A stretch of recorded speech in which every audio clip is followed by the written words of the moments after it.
হরে কৃষ্ণ, রাধে রাধে বন্ধুরা। এখন বাজে হচ্ছে দুপুর ১২টার মতো। আর তোমরা তো সবাই জানো যে আমাদের বাড়িতে মিষ্টি গোপাল সোনা আছে। আর আজকে যেহেতু একাদশী, তো প্রত্যেক একাদশীর দিনে কিন্তু আমি গোপাল সোনাকে নিজের হাতে করে তৈরি করে গাছ থেকে ফুল তুলে নিয়ে এসে সেই ফুলগুলো দিয়ে কিন্তু গোপাল সোনার জন্য একটা মালা তৈরি করে গোপাল সোনাকে প্রত্যেক একাদশীতে আমি পরাই। তো একাদশীর দিনে মালা পরানো খুবই ভালো, আমার দিদা এমন আমার মা সবাই বলে। তো আমি কিন্তু প্রত্যেক একাদশীতেই মালা পরাই। তো আজকেও কিন্তু গোপাল সোনার জন্য এই মালাটা আমি গেঁথেছিলাম। তো সেই মালাটা গোপাল সোনাকেই পরিয়ে দিয়েছি। আর গোপাল সোনাকে কিন্তু সকালেই আমি স্নান করিয়ে দিয়েছিলাম। এখন বাজে হচ্ছে দুপুর ১২টার মতো। এখন দুপুরবেলায় গোপাল সোনাকে সেবা দেবো। তো গোপাল সোনাকে দোল খাইয়ে এখন আমি সিংহাসনে বসিয়ে দিয়েছি। আর একাদশীর দিনে কিন্তু ফল আর মিষ্টি দিয়েই কিন্তু আমি সেবা দেবো আজকে।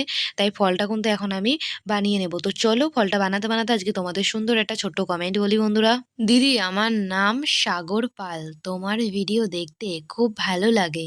তো থ্যাংক ইউ সাগর ভাই, আমাকে এত সুন্দর একটা কমেন্ট করার জন্য। আমার তরফ থেকে রইল তোমার জন্য অনেক অনেক ভালোবাসা। অনেক ভালো থেকো ভাই তুমি। তো আজকে একাদশী দিনের দুপুরবেলায় গোপাল সোনাকে কিন্তু আমি লেবু আর দানাদার মিষ্টি দিয়ে সেবা দিচ্ছি। তো চলো, এবার গোছানো কমপ্লিট হয়ে গেছে। নিয়ম নিষ্ঠা মেনে আমি এখন গোপাল সোনার পুজো করে নেব। তো বন্ধুরা, আমার মতো একাদশীর দিনে তোমরা কারা কারা গোপাল সোনাকে এভাবে নিজের হাতে করে মালা গেঁথে পরাও, অবশ্যই কিন্তু তোমরা আমাকে কমেন্ট করে জানিও। রাধে রাধে।